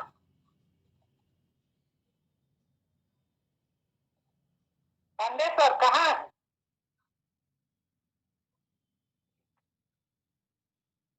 आप ही दे दीजिए। हाँ दिनेश जी, वाजपेयी जी के प्रति जो है आभार मैं क्या व्यक्त करूं। बार उनको सुनता हूं, ऐसा लगता है कि वे प्रतिरोध की नई संस्कृति जो है निर्मित कर रहे हैं। आज के पूरे व्याख्यान में बड़ी सजगता से और बहुत ही स्पष्ट तरीके से उन्होंने न केवल साहित्य को व्याख्यायित किया, कला को व्याख्यायित किया, संस्कृति को व्याख्यायित किया, और इन सब के योग से उन्होंने अपने रचनात्मक परिवेश को जिस रूप में परिभाषित किया है वो निश्चय ही स्वागत योग्य है। वाजपेयी जी को यदि अवसर मिला, कोरोना काल में विश्वविद्यालय खुला, तो हम चाहेंगे कि वेबिनार नहीं, ऑफलाइन पर हम लोग मुखातिब हों और हिंदी विभाग का भरा पूरा परिवार, 38 अध्यापक हैं हमारे यहाँ, 10,000 विद्यार्थी हैं हिंदी विभाग में, भरा पूरा परिवार वाजपेयी जी के व्याख्यान से लाभान्वित हो। इस कामना के साथ मेरा आग्रह वे स्वीकार करेंगे, ये मेरा अधिकार है, आग्रह भी है, और जरूर आप बुलाएंगे तो जरूर आएंगे। जी, मैं चाहता हूँ क्योंकि आप हमारे गुरुदेव के समय में प्रोफेसर रामस्वरूप चतुर्वेदी जी के समय में आए थे। हाँ जी हाँ। और उसके बाद जब मैं म्यूजियम से यहाँ चला आया इलाहाबाद विश्वविद्यालय में, तो शायद आपका आगमन नहीं हुआ है, और मैं चाहता भी हूँ। हुआ है भाई, संविधान जी की जो व्याख्यान हुआ है साहित्य के स्वराज पर। अरे भाई हुआ है, लेकिन वो हमारे समय में का नहीं है, चतुर्वेदी जी के समय का नहीं है। तो हम चाहते हैं कि हम लोग उससे लाभान्वित हों। कई प्रश्न मेरे मन में भी थे, पाठकों के भी थे, और पाठकों के प्रश्नों का उत्तर बड़ी सजगता से अशोक जी ने दिया। विचारधारा का प्रभाव, संस्कृति का प्रभाव और कविता की संस्कृति का प्रभाव। कविता तो अपने आप में लोकतांत्रिक होती है, और लोकतांत्रिक मूल्य ही संस्कृति के व्यावहारिक मूल्य को संस्कारगत मूल्यों में परिवर्तित करते हैं। कविता में वह अजेय शक्ति होती है, और कविता इसी के कारण आज भी जीवित है। आप चाहे जिस भी रूप में कविता की व्याख्या कर लें, के निर्माण में वह उत्पाद्य का काम करती है। उत्पादक और उत्पाद्य जब दोनों एक तरह से मिलते हैं तो उससे मूल्यबोध की संस्कृति बनती है। अशोक जी ने अपने पूरे व्याख्यान में प्रतिरोध के माध्यम से उस संस्कृति को पुनर्भाषित करने का यत्न किया है। हिंदी विभाग की ओर से, अपनी ओर से, अपने कुलपति की ओर से मैं उनके प्रति आभार व्यक्त करता हूँ, धन्यवाद ज्ञापित करता हूँ, और उनसे बार बार, चाहे वे भोपाल में रहें, चाहे दिल्ली में रहेंगे तो इलाहाबाद में ही। धन्यवाद। तो अब ये कार्यक्रम यहीं पे समाप्त होता है। हम अगले रविवार किसी और लेखक के साथ आपसे रूबरू होंगे। सर वाजपेयी सर, धन्यवाद।